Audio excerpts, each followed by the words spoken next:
Dale is an author and lecturer on the monetary system and has been qualified in several courts as a monetary expert in North Dakota, Minnesota, Illinois, and Missouri.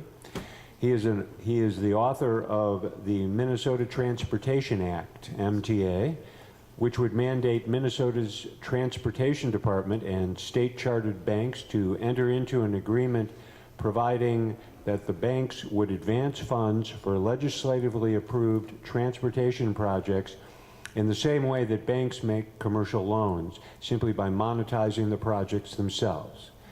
And without going into the details of his presentations, I will just introduce to you Byron Dale.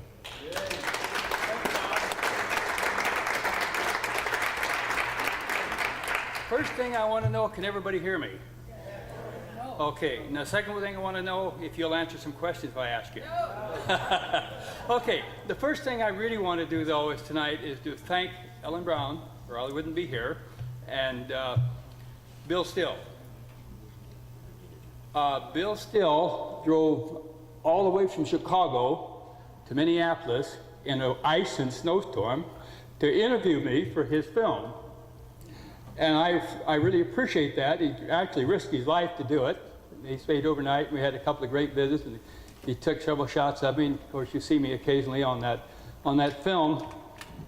And unlike most people up here that said they didn't have a solution, didn't know how to implement things, I think I do. Also, I think we have a great problem, and most of us will not address the real problem. The real problem is our money. And I mean that indifferent than everybody else says, because one guy said he can't understand why people don't want to think about money. The reason is because everybody thinks they know everything about money. I'm serious.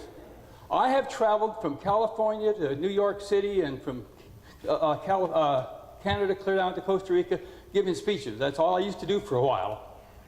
And everybody I knew thought they knew a lot about money. Now, I knew I didn't know anything about money when I started, so I did what I thought was the logical thing. I wrote a letter to the Treasury and asked them how the money worked. And that's what I want to show you. I didn't do a lot of research. I did that too. Actually, it was a kind of a long, drawn-out kind of a process, because, and I always get emotional at this point, and forgive me, because it's a big deal in my life. And it always affects me when I get a little tired. And I get tired when I'm doing this kind of stuff and staying up all night and stuff and sleeping in strange beds. But I began really interested in this when I began to wonder how in the world we got so far in debt when everybody I knew worked for a profit. And the IRS said we got some because they wanted share of it. But yet the debt got bigger and bigger and bigger. And I was personally, I thought, fairly successful. I started out at 22 and married that really nice-looking dark-haired girl back there when she was about 19, as I recall, which is almost 50 years ago. And we started out with 640 acres of land I got from my dad for a contract for deed, and we went into the ranching business. 18 years later, we had a 5,000-acre ranch with worth $1 million on paper. Now, I had learned one thing really well, was how to get into debt. I have not been out of debt at least $100,000 since I was 23. But I was having a hard time figuring out how to get out of debt. And you know, it became very obvious to me, like so many say, there's got to be something wrong here. So one day I went to a management meeting in Denver, and we run into a really good speaker, and he was telling us all about how to keep our books and manage our books and know what was good expenses and bad expenses and all this stuff. And so my wife and I figured out, we decided how to do all that. We did. I didn't like the results. But then I got real interested in this. I had a son just graduated from high school. And he was out in the garage one day, out in the shop, and we were talking, and I was asking him all kinds of questions about this stuff. Because, I mean, after all, I thought he was a pretty smart kid, like most of our parents do. And pretty quick he looked at me and he said, "Dad, I don't have a clue what you're talking about. I don't even think I'm interested, but I can see you really are. So I'll tell you what, I'll make a deal with you. If you promise to I'll never ask me any more questions about this, I will run this ranch for 3 months. You have 3 months to figure out what the heck you're worried about or thinking about, but you got to leave me alone." And I looked at him and I said, "Are you serious?" And he said, "Well, of course." I said, son, you just made yourself a deal. And I turned around and I went in the house and I started studying about money. And I admit, I didn't know anything about it. Only thing I cared about it, I'd like to have more of it. Any of you ever been in that situation? And so that's what started, and we did some of this stuff, and we studied. And then one day I was sitting there after thinking about this stuff, and I said, what would happen if I wrote to the Treasury and asked them how the money system worked? And my wife said, well, I don't know. But she said, I never learned to type till I was 49, which was much later than this. She said, well, I'll sit down and type a letter for you. So we did. And I want to share that letter. I don't have it up here like I do some other charts. But I want to share the letter with you. It was written to the United States Treasury. I didn't know who to write it to. It was a 13-page, all it was 13 questions. I sent it to the Treasury, Department of Treasury. And a fellow by the name of Russell Monk, the General Counsel of the United States Treasury, wrote and answered my question, an 8-page letter. But the thing I want to deal with all was the first question I was really most concerned with, how is money created? And he wrote back and said the actual creation of money always involves the extension of credit from private commercial banks. In other words, you got to borrow. Well, the first thing that popped in my mind, I said, well, if that's true, where do I get the money to pay the interest? So I wrote him another letter and asked him. And it says here, and this is, I'm not going to get the whole letter, but this point here is all I wanted to really get about. Another point I needed to clarify. If money is only created by extension of credit in a book entry, where does the money come from to pay the interest on the money we've just borrowed? And he writes back and says, the money for paying interest on borrowed money comes from the same source the other money comes from. Now, I guarantee you, I'm not the world's greatest genius, but I'm smart enough to know you can't borrow your way out of debt. And I learned, I didn't do it personally, but I was with a lot of young people when I was young that tried to drink themselves sober, and that didn't work either.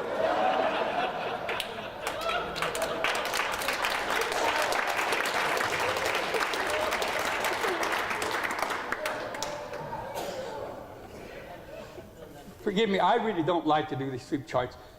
I'm better at just getting up here and tell you my life story. I had a guy tell me you're a poor speaker, but you're a really great storyteller. And that's kind of what I am. I've lived this. This has been my life. I haven't thought about anything, except a few minor things, about, for the last 30 years, about what is money, how does it affect our lives, where does it come from, and what do we do about it? That's all I've done. That's committed my almost life to that. Didn't get much, but I got a lot. I learned a lot. Okay, I want to go through some of the things because this is kind of interesting. Because first, I want to go to this chart just a second.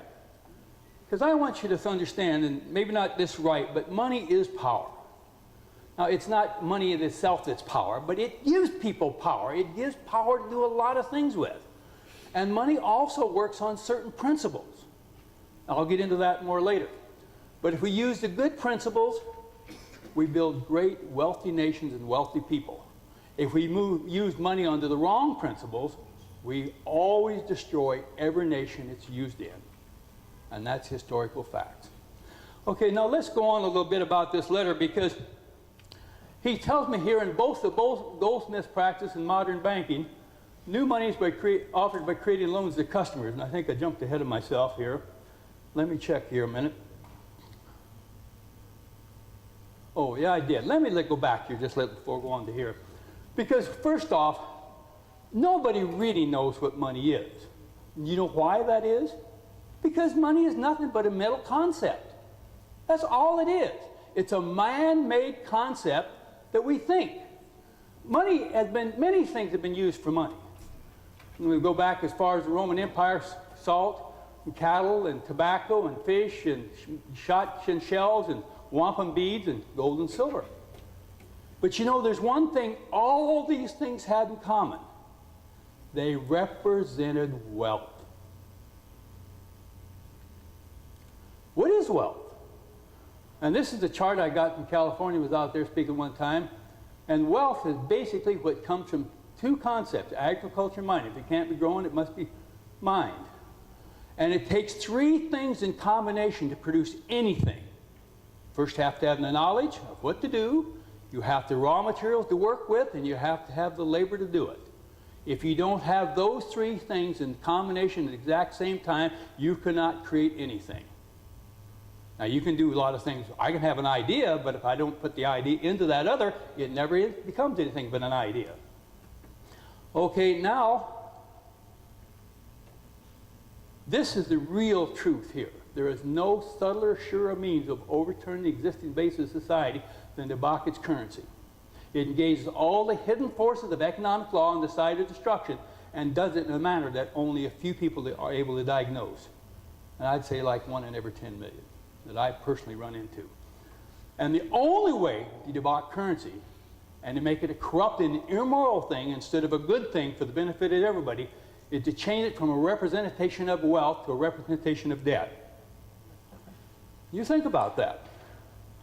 And to help explain that, now this comes into a few questions. How many of you have worked for a salary and got paid? Okay, when you got that paid, you considered you was paid, and that was the end of it. That was the whole big deal. You had been paid for your services, and that was the end of everything, wasn't it? Okay, how would you like it if we changed that just a little bit, and now I loaned you all your paychecks, and at the end of every year you had to pay me it all back plus interest?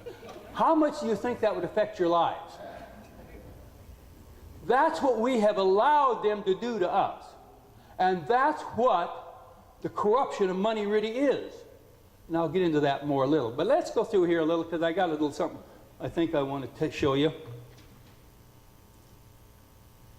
Here's my tails. This is the first thing. Oh, okay, this is what I get into. Now, when I was back on the ranch, I had a big, beautiful brown horse, and you can see him there.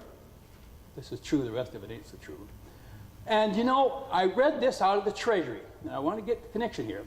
And he said, both the new Goldsmith's practice, modern banking, new money is created by offering loans to customers. A private commercial bank, which just receives extra reserves from the Fed, can make roughly $6 in loans for every $1 reserves it obtains from the Fed. You know, and I had been out riding this horse, and I just got home, and I was thinking about this, and a guy drove into my yard. He said, you know, I've been going by here, and I've seen you ride that big, beautiful horse, and I used to be able to ride a horse when I was a kid, and I just loved it. But, you know, I have a problem. I just love to ride, but I have really no place to ride. I only can ride at 10 o'clock in the morning or so, and I don't have any place to keep a horse. And, you know, I thought about that a while, and I thought about what he said, and I said, well, I'll tell you what. I'll just sell you my horse. Well, he said, well, I don't really have any money. That's okay. I'll just loan you the money, too. And so I loaned him the money, and it didn't cost me anything to loan him the money. All I did is have him sign an IOU. Why don't you think about that? And so now I sold him my horse, and man, he just thought it was great, and he come out and rode, and also I said, well, you know, now that you own the horse, you also have to pay for it. I mean, you got to pay you got to pay for all his feed, because I'm not going to feed him anymore. I don't own him. And so he says, okay. And then, of course, obviously you got to pay the interest. And I charged him just as low as I could, made sure it just barely paid the interest, but none of the principal. And so then I loaned him my horse, or sold him my horse. You know, and it wasn't long, another guy come in. And he said, you know, I've been watching that big, beautiful horse, and I'd love to have one like that, but I don't have any place to keep him, and I don't really have the money to buy him, but I'd love it. I said, you know, young man, I believe I could solve your problem. I'll just sell you that horse. And I'll just make a little deal. You got to pay the fee because you own him, and I'll loan you the money for it. So it wasn't hard to loan him the money. I just had him sign a promissory note. I did the same thing. I made sure he just got it. He paid me just enough to give me a really good, healthy feed bill, so that I got ahead on that, and just enough to just barely pay the interest, and not much more. And you know, I did that 6 times. And man, this was really good, and I was loving it, and they was loving it. And then them guys did to me what I wouldn't believe anybody would do to a nice man like me who had treated him with the best of everything and been over backwards and hurt myself financially to help him get started riding that horse. They went to town, and you know what them guys did? They got to drink a little beer. Well, you know how it is. You get to drink a little beer, and you get to feeling good, and you get to boasting.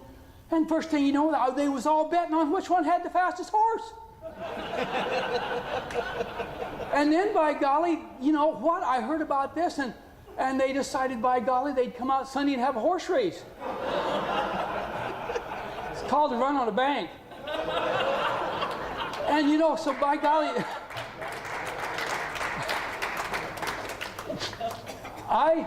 this made me a little nervous, by golly. I mean, I had a half a notion to take the horse and leave town because I knew he was the fast horse. He's the only one. But man, this is just too good a deal to let go. So now I got a real problem, and I'm scratching my head, and what have I got to do here to solve this problem? You know, and I got to thinking about it. I had a legislator friend that needed a little money to campaign, and in fact, I had 2 or 3 of them, actually. You know, I was doing quite good with this because, you know, after they paid all the feed and paid all the interest, they still owed me 100% on the horse. I mean, this was a really good deal, especially if I could expand it a little bit more, you know, doing this about 10 or 20 times, you know. Well, maybe I'd get 2 horses to do it at 20 times. And so anyway, by golly, I thought about this. And so I went and see my legislators, and we had a little meeting, and I said, I know you guys need a little campaign money, and I've had some pretty good luck lately, so I'll tell you what I'll do. I'll really contribute heavily to your campaign if you pass a law you can't race horses on Sunday. Can't race horses and gamble on Sunday. And that's what they've done to us. And this is exactly what they've done to us. And they've made it believe it was really good for us. They've helped us out. I mean, gosh, they've helped us have things we could only dream about before. And they increased the money supply, and increasing the money supply always increases production every time. It never hurts production. The only thing that hurts production is when they raise the interest on that money. Keep going. Like I said, I do much better if I don't have to fool around with these things. Okay, now we want to go on here because I want to read a little bit more from the Treasury, the book from the Treasury a little bit. Because Russell Monk goes on and said, you want to know whether the bank is the one getting the benefit of the new money. Since the bank owns the new money while the customer has merely borrowed the money, the bank does indeed get the benefit. And they do, because they get almost all our profit through interest. Otherwise, we would be prosperous, wouldn't we? Because we're all working for a profit. And so then I got curious, and I wanted to know exactly what the bank loaned us. Now, I know he said they loaned us by just adding numbers to the checking account. So I said, well, just exactly what it is. And so I found this book, and this is from the Federal Reserve Purposes and Function. And it's up there, and so we said, and it says in paragraph 3, page 6, all bank deposits are a form of credit. That's why I don't never like to use the word credit. You're always talking about. Basically, they represent amounts owed by banks to depositors, not the other way around. They come into existence by exchange of a bank's promise to pay customers for the very assets the banks acquire. Currency, promissory notes of businesses, consumers and other customers, mortgages on real estate and everything else, and government and other securities. So all they loan you is a promise to pay you, which they never have to pay you. Because I personally sued. You remember back before the 63s, most of you old enough to do that, when our money used to have, we'll pay to the bearer on demand X number of dollars. It don't anymore, but it did before then. And I had one of them, and I sent it down to the Treasury. Or I sent it there too, but I just responded, didn't do nothing. So I thought, well, it was on the Federal Reserve Bank in Minneapolis, and I'm pretty close there. I had about 30 minutes to drive down there, and so I thought, oh, this don't be so bad. So I sent them a letter and said, here's this note that you said on its face that you will promise to pay me dollars on demand. Or I'm demanding them. Now, I don't know what a dollar is, and I'm willing to bet there's not a person in the room can give me the current statutory definition of the word dollar. They couldn't. So then I sent it down, and I got a phone call one day. And the guy said, I don't understand your letter. And I said, well, it's very simple. It's just a kind of, just a demand for payment. I've got your note, and it says you will pay me dollars. And I don't know what a dollar is, so if you'll send me the statutory definition of it, I'll take whatever the law says. I don't really care what it is. He said, I don't think I can handle this. I think you better talk to an attorney here. And I said, I'll be glad to do that if you give me a phone number. And he said, oh, I'd be doing that. I'll just transfer you up. And so he did. And so pretty quick, this nice lady come on the phone. I assume she's nice, had a nice voice. And she, of course, had never seen the letter, so she was trying to understand what I was saying. And finally, I got it all explained to her, and she finally understood. And just like that, she just screamed and hung up the phone. And I got the bill back in the mail. No letter, no nothing. Well, I wanted to take this a little further, so my friend had a $500 bill. So I said, let's send that in. He said, Byron, I don't want to lose that. I said, I assure you that they'll just send it back, but I want to see what the response is. And of course, the $500 bill had to go back in history more, so it said that, you know, payable in gold. So we sent it in, and we said, no, we want paid. Now we upped the ante, you know, $520. I only had a $20 bill.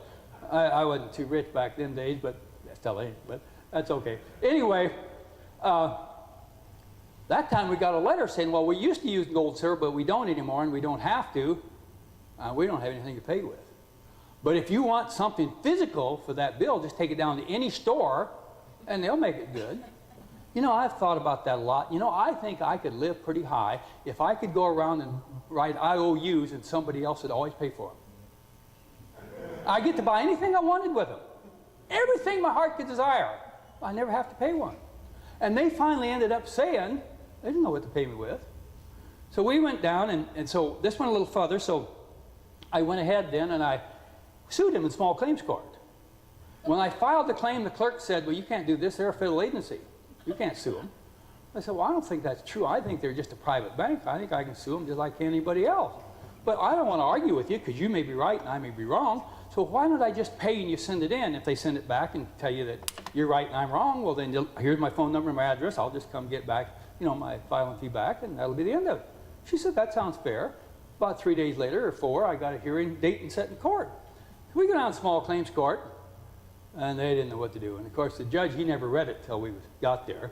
But the attorney showed up for the Federal Reserve Bank, and first thing she wanted to know if I wanted to address a couple other issues. I formed a trust a long time ago based after PCA and Federal Land Bank. Took my wording right out of them, gave me all the same powers I did. Filed with the Secretary of State, thought I could create money. They could. Well, I didn't turn out so good either. But that's a different story. And so anyway, the case ended up in the Federal 11th Circuit Court of Appeals. I think that's the right one. And they dismissed the case because I had filed a relief for which no demand was available. In other words, they have nothing to pay me with. So they don't have to pay. In fact, they actually said when they made that promissory note legal tender, it became the payment of the note that it represented, of the debt it represented. Wow. That's a nice racket. Okay, now here's the modern money mechanics. We've heard that about before, where it says on page 4, then the banks discovered they could make loans merely by giving borrowers their promise to pay, banknotes. What they should have said is when banks discovered they could make loans by merely giving their borrowers their promise to pay, they knew they had the key to the world kingdom. And they did, and they do.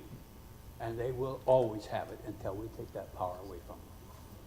Now here's again from the story of banks. Almost all the information I have about the banking system came from the banking system, or from the Bureau of Printing and Engraving and Printing, or the United States Mint. And it says West Side Jake takes in a promise to pay, repay the loan, and creates a demand deposit with money we will borrow be able to spend by writing checks. And this is how it's done. The borrower's promised to pay. Now down here below in the assets liability, if I go in and borrow $1,000, I am required to sign a promissory note, aren't I? That becomes a liability to me and becomes an asset to the bank. Then they take the same exact money and put it numbers, and that's all we use for money is numbers. If you don't believe me, pull out your billfold, and if anybody's got more than 2 different denomination bills in there, you can prove I'm right. What's the difference between a $1 bill and a $10 bill? 0. That's exactly right. Okay, now if you go to pay back the loan, if I write a check for $1,000 out of my checking account to the bank, that account goes to 0, doesn't it? And if it goes into the bank account and to pay off that loan, the zone goes to 0 and I get my promissory note back, don't I? Okay, so that's exactly how they keep their bookkeeping, and that's exactly how the system works. The problem is if they add interest on it, and they don't pay interest on my liability, but I have to pay it on mine, so now, say 10%, now my debt is 10% larger than the money I borrowed. The money that got me into debt will not get me out of debt. So where do I get the money to get out of debt? Well, John Yetter, another letter from the Treasury, said, well, the way you get your money to pay interest, it comes from somebody else's borrowed money. So if you borrow $100, and I get it, and now you want some money to to pay back, you got to capture mine back, plus you got to get 10% from her. Now if that comes back to me, now I got all that, your principal is destroyed, she now only has $900 and she owes $1,100, doesn't she? Well, how are you going to get out? The only way you can get out of debt is to go right on increasing the debt. And the more you increase the debt, the more you increase the interest. And now I'm going to go through something else. Because the more you increase the interest, the more the prices have to go up. Because interest is the cost of doing business, isn't it? It sure was on my ranch. I guarantee you. It's a cost of business to everybody. And then if the government borrowed the money, and really the government debt is not the problem, it's the private debt. I never heard anybody lose their home or their car or anything else because the government debt was too big. But I heard a lot of them because their private debt got too big. And see, we don't think about these things. And so what they've done then is, and I'm going to show you now the actual steps, how they changed our money from evidence of wealth to evidence of debt with the bills themselves. Now the top bill is a silver certificate. And it was started actually, silver certificates and gold certificates was started sometime back in the 1800s when somebody in government decided they should have more gold or silver. So all the gold or silver came in from foreign countries. They had to make a deposit with an outfit there, and then they would issue them silver or gold certificates so they could go down and still spend that money. Then they would remelt that money and turn it into actual coins, by the United States government. But these both now are certificates of deposit. They clearly claim that that money is there. It was deposited there, and you can come get it if you want it anytime you want. Now we come to the national currency. Now I want you to see here, it says on the top, you probably can't read it. I may have to get this out to do it. But what it says is, this is secured by certificates of indebtedness. And it goes through the, what it is. And it says the Federal Reserve Bank of Minneapolis, Minnesota will pay to the bearer on $1. Now you clearly see here that this is a promise to pay, and it says Federal Reserve Bank note. It's a promise to pay by that bank. Okay, now we go down to the next one, and it says the same thing, only now the date's a little different. Now we start on here. Now this is United States, it's Federal Reserve note. It don't have word have bank note anymore. It still says we'll pay to the bearer on demand. And it says redeemable in gold or lawful money on demand in the United States Treasury of the Federal Reserve. But now you'll notice it doesn't say the bank will pay, it says the United States of America will pay. So you see how that switch was? First it was the debt of the bank. Now all of a sudden it has become a debt of the government, not the bank, but the bank gets all the benefit. This is the one that followed that a few years later. Now this is after one of the first notes that came out after Roosevelt took all the gold away. Now it says this note is redeemable in lawful money at any Federal Reserve Bank or United States government, and will pay to the bearer $10. Okay, now here's the next one in line. I may have to get this out. I have them all here. This is all written in my books too. I don't know if I remember the exact writing anyway. It won't make any difference, but it clearly says the exact same thing, but it's 3 lines instead of 4. You see how much smaller that is? But it still has a promise to pay. Now we look at the bill that we have in circulation today. Thank you, sir. I want this and the rest of it. You can just pick it up and take it down there with you. Now you'll see this note only says this note is legal tender for all debts, public and private, $20. Gone is the promise to pay. Now this bill no longer promised to pay. This is not even a legal negotiable instrument. Now how can it be legal tender when it's not even a legal instrument in the first place? Because law clearly says that to be a legal negotiable instrument, you must have a promise to pay written on its face. This whole thing is fraud from day one. Now you talk about you want to pay back the government, the government should pay back its debt. Any case that you go shoot your mother-in-law for the insurance, you don't get to keep it, do you? I mean, that's a total maxim in court, as I understand it. You cannot benefit by your own bad acts. Isn't that true? Then how would we expect them to get the benefit by their own bad acts? It's fraud on its face. It's clear as the bell.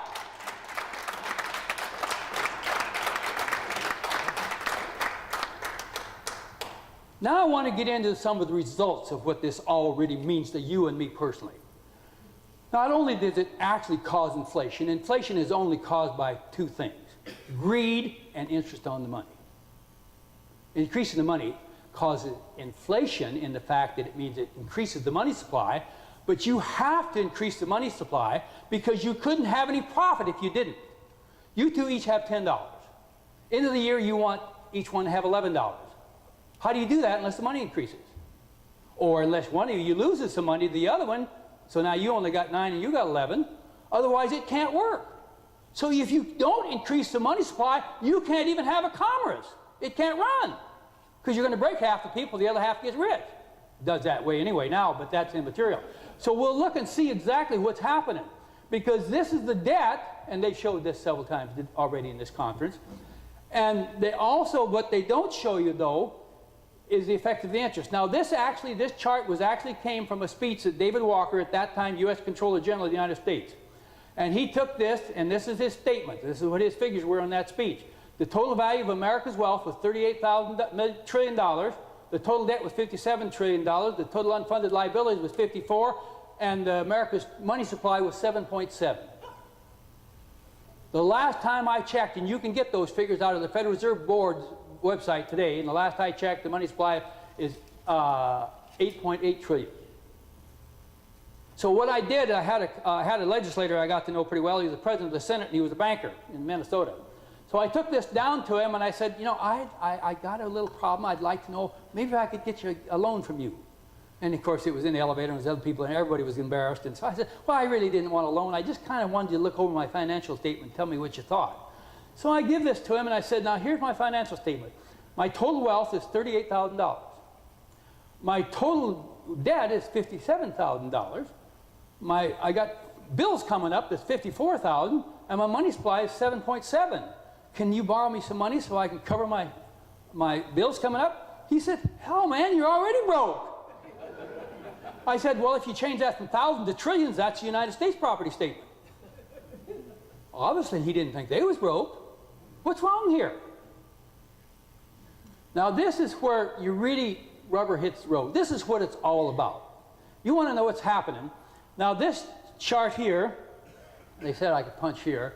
This one here, that was what the interest was. I'll get this right. That's what the total interest bill. No, that's not right. That was the total income. Now I got it. The biggest, longest one is the total income, average income of the American family. Oh, in 1990. The 12,840 was there of just the interest at 6%. Nothing to do with the debt, just the interest that's owed on that debt at 6%. Okay, in 2005, the average income went up to $43,500. The interest load, average interest load on the debt at just 6% went up to $30,650. Now in 2016, if you raise that on, the average family income will be about $46,000. I'm not sure it's that high now, but the interest load at 6% will be $47,955.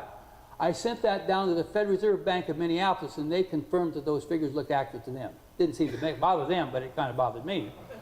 Okay, now, we redid this chart 5 years later in 2005. The income was the same as it was in 40, everything's the same. But by 2016, the debt has grown so much that the interest at 6% will be $5 billion greater than the total consumer income. Now, the debt's gone up steadily since, hasn't it? The interest has went down some. We'll go with that. We drop the interest in half. But how much longer before the interest bill, even at 3%, will be greater than the total consumer income in everybody in America? What's going to happen then? I don't have a clue, but I bet it ain't good. Because, you know, I know from personal experience, from watching around, that everybody and anybody that can't pay their interest loses their playthings. You notice that? They get foreclosed on, don't they? Well, what's going to happen when 100% of, and of course it won't ever be the 100%, but the average family won't be able to do it, period. And this, again, we've heard this. If all bank loans were paid, no one would have a bank deposit, and there would not be a dollar of coin or currency in circulation. This is a staggering thought. We are completely dependent on the commercial banks. Someone has to borrow every dollar we have in circulation. We're absolutely without a permanent monetary system. When we get a complete grasp of the picture of this tragedy absurdity, our hopeless situation is almost incredible, but there it is. We don't understand it. And of course, the defect is only one thing. Money is created as loans. Now, I don't frankly understand why that we think we can solve the problem by creating institutes that create more debt. This is the only place that I disagree with Ellen Brown on. I think debt is bad. I don't think just interest is bad. I think debt is bad. Now, I'll give you an example. You each have $10 and you owe it to me. Something happened to you and you lose $3 of yours in a fire. Now, isn't the debt greater than the money supply? Of course it is. Because now you only have $12 in the money supply, don't you, or whatever the figure is. You can't possibly pay the debt, all of you. The debt can't be paid anymore, even if you don't add interest on it. If you lose any of that money in any way, gets burned up in a house fire or anything, the debt is still greater than the money supply. Well, when you have a debt, somebody can always foreclose on that debt if they want to, don't they? Always have in my lifetime, and it's just history have.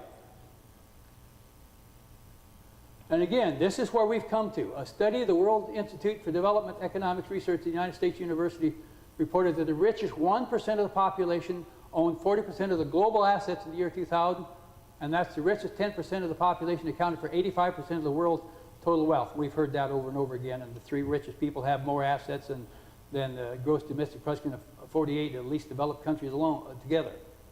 And see, this is what this system does. It always takes from everybody and feeds the top. And I guarantee you can never get around this system. You have a monster out there that every time you start doing something that he sees a threat, he'll shut you down. I've seen it over and over again. On this bill I've worked on, we'll get in that in just a minute too. And of course you've heard this statement before. It was just given in a speech not too long ago. There's no spin. Now we get to the solution. The solution is so simple, it's unbelievable. The solution to all these problems is simply put money back where it represents wealth. There's several ways you can do it, but you can't do it by increasing anything as more debt. Our problem is too much debt already. And I guarantee you cannot borrow yourself out of debt no matter what you do or how you try. Now, you may shift some money around, and I think, frankly, your banking ideas is good in the fact that it will begin to shift some of the money away, but it will not solve the problem. And that's the difference. Whether we want to shift around and get away from the problem and hide from the problem, or whether we want to address the problem head on and say we can't live this anymore, we're not going to live this way anymore, we are going to change it. And if we don't have that attitude, you're going to get exactly what you deserve, nothing, because you won't do anything. Forgive me, I get emotional too. And if you think I'm really bad, wait till I get wound up. But that is the whole thing. You have to address the actual problem. The problem is they switched our money, which is a good thing, and money was developed for only one reason, to make transfer of goods simpler. And it does an excellent job of that.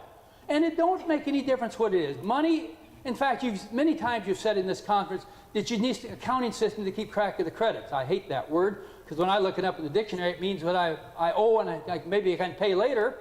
I don't want to owe. I want to be a man that owns. You know there's a difference between them three-letter words?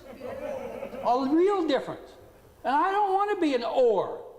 And I'm not a great Bible believer, don't get me wrong, but I think there's some things in there that make sense.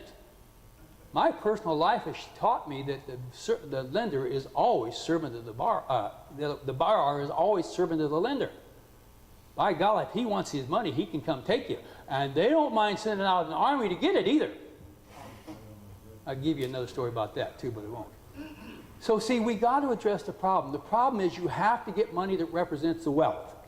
And the way I personally chose to do it, only because I happen to live a half an hour away from my capital and I can go do it. So I spent a lot of time thinking about how that you would create wealth money. And I've worked on this one bill for 17 years down the legislature. And I get them convinced they like it, and then they go talk to their friendly banker who don't like it, and he makes it clear, if you guys keep supporting that, I'm going to take away all your campaign money, and all of a sudden they don't like me anymore. Now I ain't have no way to give them campaign money. The bank had seen that problem one time, took that away too. But that's neither here nor there. Most of us don't have the funds to fund them like a man that can create his own money. Now just tell me, I have a banker friend that I've met, a retired guy, that showed me the actual bookkeeping, how banks could create their own money to buy their own products. And he showed me the actual bookkeeping just like I showed you how they made the loans. Now let me ask you a question. If you could create all your own money, and you got to create all the money that all the rest of us use and pay interest on, how could you not rule the world after a while? It would be impossible for you not to rule the world after a while. Well, how can you stop them from ruling the world if you let them keep that power? It ain't going to happen. And I've heard it here several times. You guys have worked hard to get a public bank in a state or someplace. And you liked the idea. And then all of a sudden the banking system said, well, I don't think we like that idea. In fact, Rockefeller made a really good statement once. He says, the biggest sin is competition. That's not a direct quote. But think about it. They really believe that. They don't want any competition. They like ruling us. And they don't have any conscience either. I can prove that in many ways. So you have no choice. So I'll tell you what I did. And it didn't work, of course, because of the same old problem. I didn't have enough support from people that helped me. But on my own, almost 100% on my own, I got 3 different hearings on this bill. And it's a simple bill. State legislators have the power to create money. State banks do. And I have a chart from the Department of Commerce that tells me exactly how state banks create money. State banks are controlled by state law. It has nothing to do with federal law or Federal Reserve banks. I have a personal email from the FDIC that says any law passed by the state is binding on them and their audits. So I said, well, you guys just passed a law that requires state banks to create a certain amount of money debt-free to rebuild our infrastructure in Minnesota. Oh, the legislators loved it until they talked to their bankers. And the bankers tell me it won't work, and I've asked why, and they say because it won't. And that's the end of that conversation. So there's many ways that you could do it, and I think you could do it several ways that's been discussed here. But you've got to start bringing in the concept, you've got to create debt-free money, not debt money. You just can't create more debt because we've already got too much debt. You add more debt on the other, more debt, and what do you got? Even if you don't have interest on it, you're still going to have the debt increase. And that means all the other money out there that's drawing interest now is going to keep growing it. And I could borrow money without interest to pay off the debt with interest. I'd get rid of the interest, but I wouldn't get out of debt, would I? It's that simple. This is not a complex thing here. This is simple. Just simple math. It wasn't, I wouldn't understand. But this is things that you learn from operating the ranch and living this stuff. I didn't spend all my life in the classroom studying it. In fact, the first thing I learned that I got into this, if you want to understand about money, the last person you ask is an economist and a banker. They don't have a clue, and they don't want to have a clue. Because they don't care. They're getting paid very well to like this system. So it don't make any difference what you do, whether you do it through a state bank, which I'm not sure that's a bad idea, but you better make sure if they have the power to create money, if I can create it as a loan, I can create it as an asset too, can't I? Yep. And what we did in this bill, it was very simple. Well, the last time we wrote it up so that nobody in the state legislature or in government except at the local level could decide what projects needed to be built. And they would actually create the money, the banks would, to fund the transportation needs in that community. Whether it was roads, mass transit. In Minnesota, there's a guy who developed a personalized mass transit. Little cars that run around hold about 3 people that can run, on the average, run 40 miles an hour. It's really neat, but nobody wants to fund it. But you could do that, and that local committee would have to decide by petition or meetings what exactly road they wanted to rebuild, or if they wanted the streets rebuilt. And I've done a little walking around since I've been here, and I see a lot of streets that need to be rebuilt around here pretty bad. And then they would simply go in and they would furnish the money, create the money based on the production they were doing. Now, the United States Constitution makes it very clear. Article 1, Section 10 says Congress should coin the money. And like I said earlier, that didn't mean just coin metal. That meant just create money. And then it also says Congress is to provide for post offices, post roads. That's where I got this idea from. So if you actually had them create the money and spend it into circulation, produce the roads, which is the one thing you must have if you're going to have any commerce at all. You and I can do business. I could trade you my suit for your shirt or whatever, and we could do business. But if we can't even get to each other, I guarantee you we cannot do business. You cannot haul freight unless you have a transportation system. So if you rebuild and upgrade the transportation system and keep it in A1 shape, that would provide the money we need for the system to grow. And it wouldn't grow near as fast because there'd be one thing that would always limit it. If there wasn't the people to do the work and there wasn't the materials to work with and you didn't know how to build a road, you'd have to stop, wouldn't you? And also you have some other things because you could stop them from taking a lot of these land just to build roads that you don't need. In fact, most people I know wouldn't voluntarily give up their land for a road they didn't need. That's right. They get angry about taking their property. Most of them I know, they kind of like to keep it. That's right. So see, this is such a simple concept. It's so logical. You create the money, you spend it in, and tell me if I'm wrong, there's only 3 ways to move money. I can gift it, I can spend it, or I can lend it. Right? Now, the guy said you could also take it by stealing it, but I think that's just a forced gift. I steal your suit, I just get it for free, don't I? And see, these are the things we need to think about. And if we apply those principles, and each one of them has an absolute separate set of consequences, I got to shut up. We need to get it in where it works on the principles that all money represents production done. And it's a payment and a final payment for it. And I thank you for your time.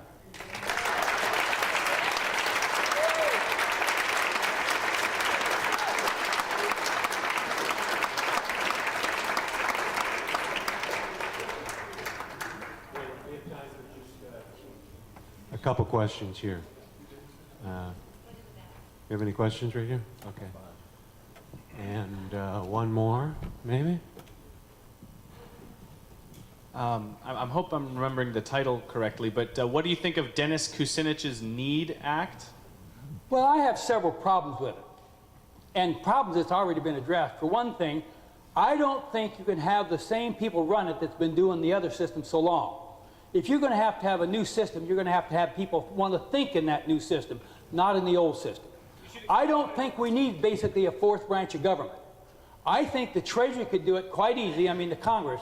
Now see, there's things about that too, because actually the Treasury only does what the Congress tells them to do. You know, and in fact there's laws that says that they have to create all the coinage we need, but they do if they just talk about the nickels and dimes, but that don't mean the big amount of money because they never touch that. But see, there's a very small, I mean, you don't need anything for the Congress to pass a law. And it could be a very simple law. When some poked up, what's a local county here? Anybody know? Delaware. Okay, when this county comes in and says, man, we just got to fix these old roads here. And here we got contracts, we got the bids, what it's going to take. Now we need you to send us out that much money so we can do it. In lieu of taxation and in lieu of debt. So they just print up the money and ship it out in a car. Or they could just write it in a bookkeeping entry and put it through the banks.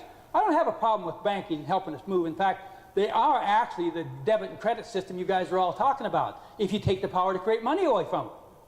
That's where the problem is. No man should be able to create money for his own personal profit. If you don't think he don't have a gain on everybody else, you don't understand anything about money. Man, if I could create my own money and you guys couldn't, I'd have to be the biggest businessman in the country. Okay, go ahead. There's several other things, but that's basically it. Any places you say? Right here. Go ahead. Yeah, just very quickly, there is such a thing as debt-free money, just so we make it clear. You show me where and how I'll to show get you it. right now. This is a United States note. It's not a Federal Reserve note. I guarantee you that is not debt-free. It's debt-free. It's from the No, Treasury. it's not. It's And not I from can the prove it Federal to you. Reserve. It's got a red seal. I don't care. I know what you're talking about, and what does it say on it? Read it to me. This note is legal tender. It's out. You already proved my point. A note can only be one or two things. It's, hi, how are you today? Or, you owe me. Well, come on, that's the legal definitions of the word. Pay all debts, private and public. That's right. But it's a debt to the government. Now, how that actually works. It's not debt to a private bank. It's not. No, but it's a debt to the government. I don't want to be in debt to the government either. Now, yes, under the way they used it, they needed the war supplies. So so they printed them. They went out and took your stuff. Well, they didn't want to call it stealing, so they paid you. Oh, but it was a debt to them, not to you. Now, you can have money, debt-free money, several ways. It can be because you owe or because I owe. Okay, now they still owed. Now, the way I could pay the debt to them was paying my taxes. Well, if I paid the taxes, the money went out of circulation, and now we had no money again. But you don't need taxes if you have the government. But that's it, because you had to pay them, and they said that's the reason they issued them, because they had the taxing power. But they did not have the taxes due. So they couldn't come out and say, you got to give me this money I want right now for taxes because it's not due. So what we'll do is give you our note, I'll promise to pay you later, but we won't pay you. You can just come back and give it to us to pay on them taxes we're going to tax you. And that's how it worked. That's the principles how it worked. I guarantee you, I've studied this probably more than you can even imagine the hours I put into this stuff. This has not been just something I did in my spare time. I have lived this. I've ate it. I've slept it. I've dreamed it. I've been in jail 4 times fighting this cockeyed stuff. How many of you guys been in jail for what you're doing? Did you make enough stink to get in jail? Oh, I see we got some real men here. And it's a woman, too. Now, this is what it's all about. And yes, you're right. That would be better than what we got, but it's not debt-free money. Read my book. I'll explain all the ways you can have debt money. You can have it 4 different ways. You can have it you and I both owe, like it is right now. The banks owe us and we owe them, except they add the interest. We can't pay it. We can have it because just the government owes us, which that is, or we can have it just because we owe them. I'm not interested in who owes who. I'm interested in who gets to own what, especially after he works and produces it. Yeah, but you can't produce your own money. Everybody produces their own money. I didn't say you could, but there's 2 entities that does right now create money. Nobody objects to it. The government, everybody thinks they create money. Why didn't they just spend that in? We in this room know better than that. But they created that. The government created this. Okay, why didn't they create it as a bill rather than... They discontinued these. Yes, but why didn't they do it? Why didn't they take the word off note? You take the word off of that note and I'm with you. This was 1928. They did take it out in later series. Not the word note they didn't. Not note, but they took out the... All Kennedy did was take off the promise to pay. Yes. And that wasn't even on the original notes, wasn't even the promise to pay on them. I have them at home too. I have every note I've showed you and most of the rest of them that I have here. I've looked until I've actually found the actual note to prove what I was saying. And I agree with you, that's a lot better than what we're doing. And yes, that's one of the things I think we should do. The government should create the money, in my opinion, because that's what the Constitution says. But they shouldn't have any tie to any debt to them or anybody else. They should create the money and spend it in, just like that, only take off the word note. This is United States currency, let's say that. They wouldn't need to have tax at all. I mean, They wouldn't need any tax, that's right. Exactly. And you would eliminate taxes? Produce enough to keep the economy going and keep up with population. Absolutely. They wouldn't hardly need any tax. Yeah. Now, how much better off your life if you got rid of all your interest and all your taxes? Or even 50% of your taxes? Just produce. I asked my dentist a while back how much less he could charge if he didn't have to pay any interest and about half his taxes. He said, oh God, I could charge you a lot less. And see, that's the difference. But we don't want the government to be in debt either. Nobody should be in debt. Money should represent only one thing: final payment for production done. That's the true definition of money. It doesn't make any difference what the money is. That bill, numbers, anything works if the principles, if it's based on wealth and production, and can only go in when that wealth and production is done. Then you have true money. Money that benefits everybody in the society that's willing to work. Money should exist to complete production capacity. Absolutely. And see, I don't think anybody should decide that except the people who do actual work. And if you do it in the transportation system, you take all that speculation of how much money you need. Because people will demand the roads they need.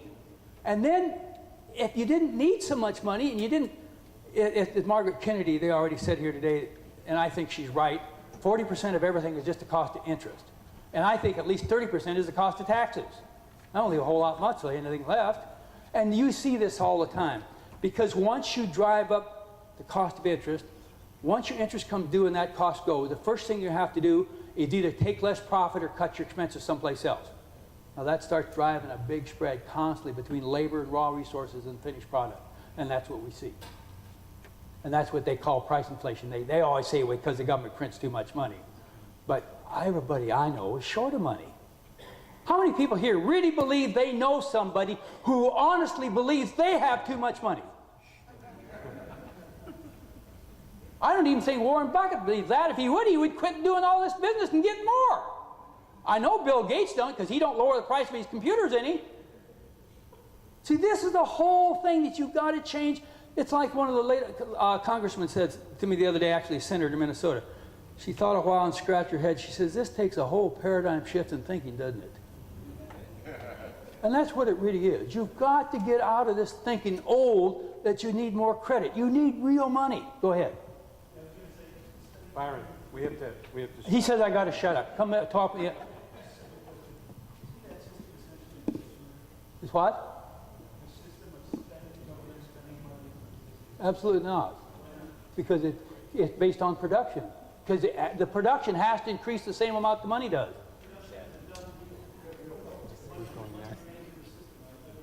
That's right. And you have to have increase in front of you. You couldn't have either savings or profit. Well, not if you have profit. Population don't have to go for you to have profit.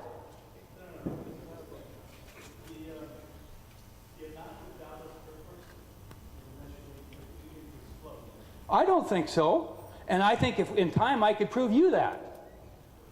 For first place, how much money is too much money? And if you had a big enough salary, you could put away 50% of it for savings, which you'd have to have if you didn't get interest. You'd have to have it to retire. How much is too much money?